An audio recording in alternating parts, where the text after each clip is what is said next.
My husband caught me in the act with another man, and that caused a big reaction. Now he's serving a 5-year jail sentence, and my whole family is angry with me. I've destroyed what used to be a perfect family. I can't help but feel like a selfish person, and I keep telling myself that every night when I'm alone in my silent home. My children are not living with me, and my ex-husband has good reasons to hate me. My immediate family is divided, and I can't stop hating myself for my actions back in 2015. I recently turned 39, and have to admit that I took my ex-husband for granted. My ex always told me I was beautiful, wanted to be close, took care of me, and treated me as an equal, not like a queen or princess. We were high school sweethearts and each other's one and only, and it felt right. My family loved him, especially my brother who looked up to him. My ex was a good man and always helped people in trouble. We were married for 20 years by then and had 2 headstrong boys together. At that time, our daughters were in their teenage years and I gained weight, which made me feel self-conscious. However, my ex-husband still thought I was beautiful and we rarely argued, but when we did, it usually revolved around closeness and my unwillingness to try certain things in bed, even though I wanted to. I just wasn't feeling it, and he got that. When I turned 39, my birthday party was all about showing off the new me. I had been hitting the gym, doing yoga and Pilates all year long. I worked hard and went from weighing 180 pounds to a fantastic 135 pounds. It was a total transformation for me. I used to be a bit on the chubby side, so having a tight and fit body was totally new and exciting. My ex-husband also joined me at the gym, but he wasn't as dedicated as I was. He managed to drop from 260 to 225 pounds and started shaping up too. He couldn't keep his hands off me, but for some reason, I just wasn't in the mood for closeness. It's not like he didn't try, though. We went on dates, danced together, and took regular walks. He was helpful around the house, and I could tell he still loved and desired me after 20 years together. Any woman would be thrilled to have that kind of attention, but mentally, I wasn't feeling it at that time.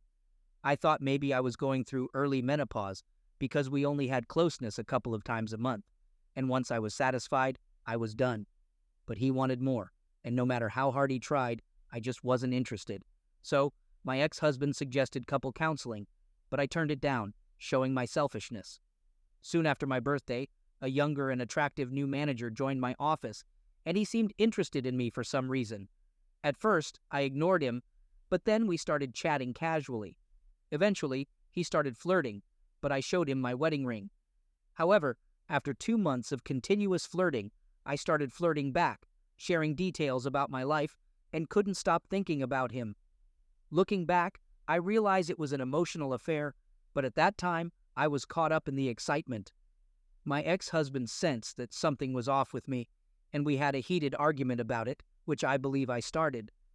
During the argument, he tried to kiss me, but I unconsciously looked disgusted because I was thinking about the other man. A week later, I met the new manager at a cafe, planning to tell him to back off and end things. But before I could say anything, he kissed me, and my mind went blank. That marked the start of our 6-month affair, during which I did things with him that my ex-husband had wanted from me. I was much more excited and willing to be close with someone else. It felt like the newness of the situation made me always want to be in the mood. Even though my ex and I still had closeness, it wasn't as frequent. I started pushing him away and finding fault with small things, and I even treated him poorly. Looking back, I'm ashamed of how I acted during that time. It wasn't until my brother visited me and revealed that my ex had confided in him about feeling depressed and considering separation because he thought I didn't love him anymore. That woke me up, and I realized I needed to change.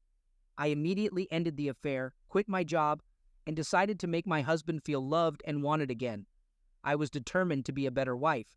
Then, my affair partner came to my house with a box of things from my office, and we talked. He wanted to know what he did wrong, but I told him I needed to fix my marriage. I asked him to leave, but he insisted on one last time together, and foolishly, I agreed. We ended up in the bedroom together. I'm not sure how long we were doing it, but when he was on top of me, something suddenly pulled him back aggressively, and there was a loud bang. I sat up and saw my ex looking at me, while my affair partner was on the floor with a hole in the wall. I tried to talk to my ex, but his eyes were red and teary, and his lips were trembling with pain. It made me feel disgusted. My affair partner tried to leave, but my ex warned him to stay back. Then my ex attacked him, and I screamed and cried, begging my ex to stop. I got desperate and jumped on my ex's back, but it only resulted in me getting slammed to the floor. Everything got blurry for a moment, and words sounded muffled. When I came to, my ex had my affair partner on his side and was on the phone. I couldn't do anything but stare at my affair partner's swollen face and the blood and teeth on the floor. Then there was a loud bang on the door, and my ex put the phone on speaker, slowly got on his knees, and put his hands on the back of his head. The door swung open, and the police barged in, handcuffing him while paramedics rushed in shortly after. I later found out he had called 911 on himself. Things went downhill fast at the hospital. My father didn't say a word, just looked at me with shame. My brother was furious, crushed, asking how I could do that to my ex. Mom tried to console me, but Dad snapped at her. His family was livid, and his sisters threatened me while his parents seemed ready to bury me alive. When I tried talking to my children, they refused to even acknowledge me. My sons couldn't bear to look at me. My affair partner was seriously hurt and needed reconstructive surgery for his face, thanks to my ex's rage. While at the hospital, a woman attacked me, and my brother had to pull her away. Turned out, she was my affair partner's wife, and I had no idea he was married. He never wore a ring or mentioned it, which made me feel even worse. As the trial approached, my boys stayed with their grandparents on my husband's side, and my girls wouldn't talk to me. My ex didn't want to see me either. I tried to visit him at the county jail, but they wouldn't let me in. So my brother made sure my ex was transferred to the correctional facility where he worked, keeping an eye on him. When I asked my brother to pass on a message for me during the trial, he lashed out and told me to go to hell. It had been 3 months since I last saw him, and the anger in his eyes hurt more than anything I could have imagined. He had always looked at me with love, even when we were mad at each other, but during the trial, it was pure hatred. I had to excuse myself and cry in the restroom. As the days passed, I had to painfully recount every detail of my affair for everyone to hear. When I mentioned how long it had been going on, my ex looked crushed, and my father couldn't bear it, so he walked out of the courtroom. During my ex's testimony, I learned that he had planned a surprise lunch and a romantic weekend getaway for us to the Catskills. But instead, he walked in on us, and his reaction was fierce. The affair partner told him to step aside, and my ex couldn't control his anger, resulting in him beating the affair partner until he stopped and pushed me away. He immediately called 911, and we heard the recording in court. Hearing the pain in his voice, his sobs as he followed the operator's instructions, crushed my soul. The affair partner couldn't testify verbally due to heavy medication, so they used images of his injuries, and it made me sick to my stomach, knowing I was responsible for all of this. My ex severely injured his eye socket, cheekbones, and jaw. The doctors said there were small bone fragments that couldn't be put back together. He got charged with a third-degree felony and got a 7-year sentence. My sons protested loudly, and my daughters and his family let out a heartbreaking cry that still haunts me. The first 3 months were absolute torture. My soon-to-be ex-wife sued me for alienation of affection. My ex filed for divorce. My eldest moved out. One son stayed locked in his room, and my twins were rebelling big time. My former sister-in-law even attacked me at Price Chopper. When I tried to apologize to his mother, she spat in my face. My father and brother wouldn't even talk to me. I had to find a new job because there was no money coming in, and I almost depleted my savings. But I was pretty much blacklisted in my field due to the bad publicity from the affair. So, I ended up working in retail and as a seasonal H&R Block adjuster during the tax rush. Things got so tough that I almost lost the house. My ex refused any visitation from me, and he returned every letter I sent. I found myself crying in the shower almost every day. The situation strained my parents' relationship, as my mother constantly defended me. My brother completely ignored me, and even my friends from grade school were split over the situation. I started having thoughts of disappearing and leaving everything behind because the guilt was overwhelming. Eventually, I sought help from a therapist, and she scolded me, saying that I had gotten too comfortable with my ex. Instead of seeing him as a husband, I treated him like a friend with benefits. She was right. I took him for granted and saw him more as a companion than a spouse. But he saw me as his wife, the mother of his children, the woman he loved and desired. Almost a year passed, and my children didn't say a word to me. When I cooked dinner, they'd grab their food and retreat to their rooms without even looking at me. I had a few meltdowns, begging them to talk to me, but it was useless. My brother got married, and I wasn't invited, although my kids were. I kept trying to visit my ex, hoping he'd put me on the visitor list, but I was always denied.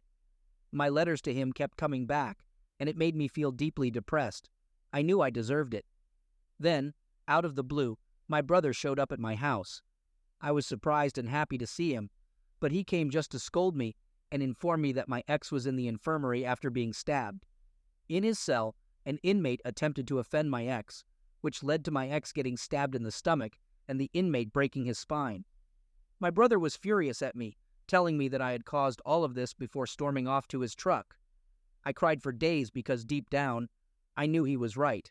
I was to blame. I kept trying to visit my ex in the infirmary, but for 4 more years, I was denied access.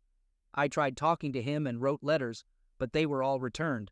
Luckily, our children visited their father often, and that's how I found out my brother had put him in protective custody after the attack. Over the years, my eldest followed in his father's footsteps, going to the same college and taking the same major. He only calls his siblings and never wants to talk to me. He also only goes to his grandparents' house for holidays, avoiding mine. My other son did the same, going to the same college and not calling me either. My twins were tough on me, but they still visited their father weekly, which seemed to improve their mood. And when they got too rebellious, their uncle put them in their place.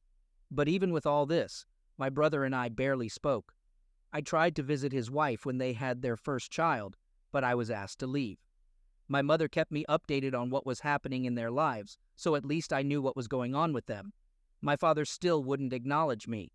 Then, in early May of this year, my kids seemed happy, and my sons came back home. I didn't know why, and I didn't care. I was just glad to have them around again after months of them avoiding me. I did everything I could to show them how sorry I was, but most of the time, they ignored me. However, they started talking to me, and that made me really happy. It felt great to have conversations with them and know what was happening in their lives. I found out my eldest was dating a woman for over a year, and my second-born was on a college track team. Even my girls started talking to me again, but it made me hate myself even more for what I had done to them. It was heartwarming to see them smiling, joking, and having dinner together again. I miss those moments so much. Towards the end of August, I was getting ready for the twins' first day of their senior year, which also happened to be their 18th birthday. I was excited about their birthday party and shared my plans with them. But then, my girls asked if we could have the party on a different day. I was confused because I thought things were getting better between us. When I asked why, one of them said, "Because Dad is throwing us a party, and I don't want you near him." That comment shocked me. I asked when their father was released, and they told me he got out at the end of April due to good behavior. I cried when I found out he was out, and it broke me even more. They were around more because he was back in their lives. They were happier and cheerful, not necessarily because we were healing, but because they had their father back. I asked where he was staying, and they said he was with my brother. I tried calling him, needing to talk, but he refused. I went over to my brother's place, holding all the letters he had returned over the years. I caught a brief glimpse of him through the door crack, shouted his name, but my brother asked me to leave. I handed him the letters and left. As I reached the driveway, I heard his voice. I turned around, and he walked towards me. I instantly started crying, went to hug him, and he handed me back the letters, coldly saying, "You forgot this?" I cried even more as I watched him walk away. I begged and pleaded for him to talk to me, but he just went back into the house. My children were standing by the door, looking at me without love in their eyes. That moment made me realize that my children were just tolerating me. Still, I want to fix things. I want to tell him how selfish I was and how much I missed him. I want to tell him I'm really sorry for ruining our relationship. I'm still trying to get through each day, despite everything. I found out from my mother that my ex-wife visited my ex 2 years ago and has been coming around to see him. I don't really care about that. I just want him to forgive me somehow. I want him to talk to me, be with me, and look at me the way he used to. I want our kids to be with us too. I just want my family back. But I know I don't deserve it. Even if by some miracle we get back together, it won't be the same. I was selfish, and I wish I could undo it all. Second story. Recently, I discovered that my ex had a flirty relationship with one of her managers at the restaurant where she works. They engaged in dirty talk while on shift, exchanged explicit compliments and photos, and even made plans to hang out. When I found out, I confronted her and asked her to stop texting the other guy and block him. However, when I checked her phone again, I realized she hadn't stopped. In less than a day, she responded to his texts on iMessage, continuing the cheating. What hurt even more was how she described getting caught by me as funny and amusing. She made me feel like a doormat, a joke, just an option for her to play around with. It seemed like everything we had together was nothing more than a toy for her to toy with. Feeling humiliated, ashamed, and shocked that she could talk about me like this to another man, I decided to take action. I posted incriminating screenshots of her conversations on her social media accounts, Instagram and Snapchat stories, because I had access to them. I also sent those screenshots to the guy she was cheating with and her boss at work, since he was another manager at the restaurant. Additionally, I sent them to her mother because she was texting this guy while I was helping her mother move to her new home. The guy responded immediately, but her boss and mother haven't replied yet. Later, she called me to apologize for the situation, but the damage was already done, and I told her about what I did to get back at her. Looking back, I think I went too far, as this kind of revenge is something I've never done before. I updated the situation, saying that her boss has seen the message I sent about her cheating at work with another restaurant manager. The boss hasn't replied yet, but now she knows what happened. Only time will tell if she'll continue working there. It seems she still has her job at the restaurant, and she's trying to manage the fallout from the social media posts. She replied to me, informing me about the developments I had previously posted about, and she made hurtful comments. The conversation turned into an ugly exchange of insults. The damage has been done, and I realize I'm acting out of spite. I've decided to stop talking to her. I plan to seek therapy and work on improving myself. I didn't expect things to escalate like this, but I appreciate all the advice I received. She never truly wanted or deserved me. I reached out to the owner and presented him with pictures of what had happened. However, he legally stated that he couldn't get involved in situations that occurred outside the restaurant, even though the screenshots clearly showed her and the manager engaging in flirting during work hours. I don't think he genuinely wants to get involved. Since we live in an at-will employment state, the employer can fire someone for any reason that isn't illegal. So, despite the discomfort it may cause for her, the owner, the general manager, and the manager she cheated with, unfortunately, she will likely keep her job. However, working there will probably be quite uncomfortable for her. Update. The guy my ex cheated on me with is a single father, co-parenting a son with another woman. I found out who the woman was and showed her all the screenshots. Unfortunately, she had seen their texts over a year ago, and she told him to stop texting her because she didn't want him hanging out with someone who didn't like the mother of their son. My ex-girlfriend knew this woman and treated her with rudeness and snobbishness.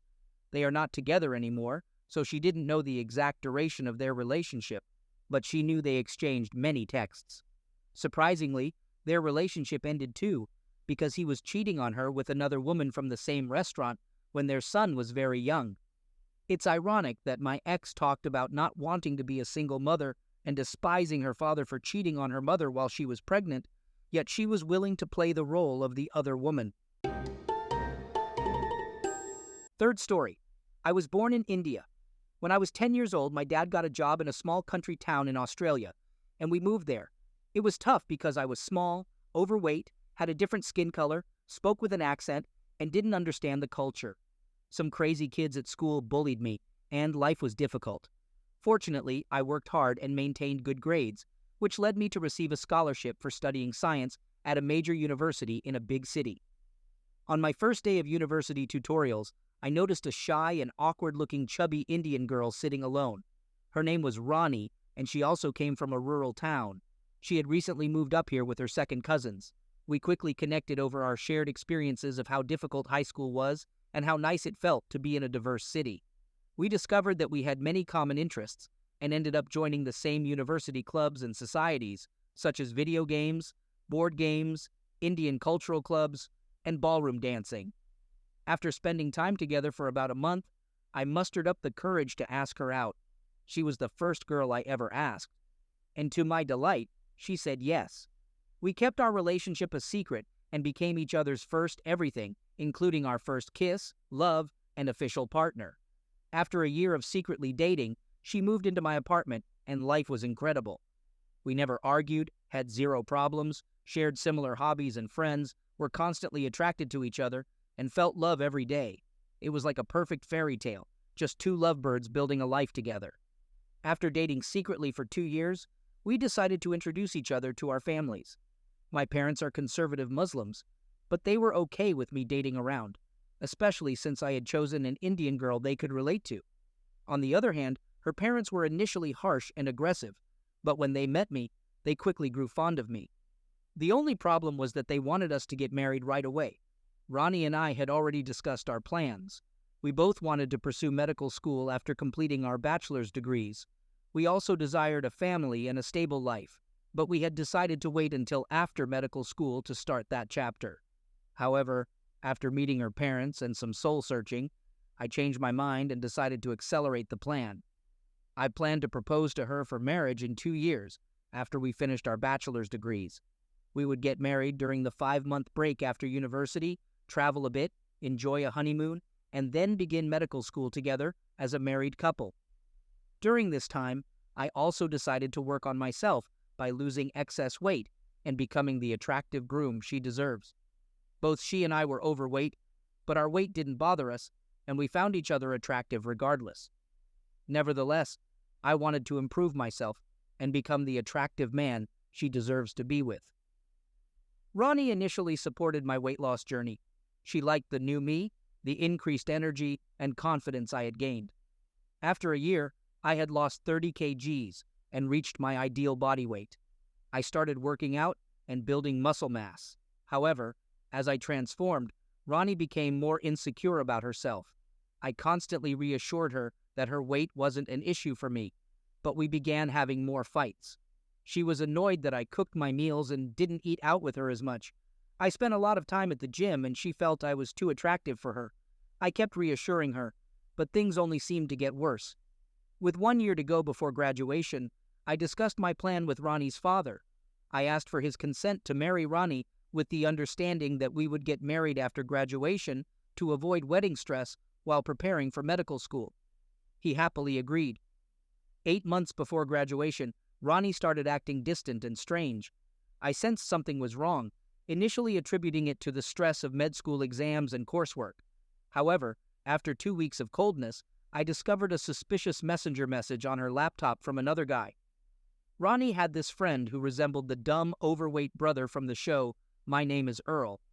He was socially awkward, annoying, and lacked cultural awareness. He was overweight and had a persistent bad body odor. He was part of the same clubs as us, including board games, video games, and anime. While going through Ronnie's Skype messages, I discovered that she had been complaining to him about our relationship for the past year. Earlbro had expressed his love for her a few times, but she turned him down. 2 weeks ago, Ronnie and Earlbro must have cheated on me. Earlbro wanted Ronnie to break up with me, but she was saying it was a mistake and asked him to be quiet about it. I was furious when I found out, so I immediately packed my things and printed out the messages as evidence. I informed my landlord that I wouldn't be renewing my lease. I texted Ronnie that I knew about her betrayal, and we were through. I quickly moved most of my belongings, though I didn't have much since most of our stuff was hers, to a friend's house and asked my friends to protect me from Ronnie.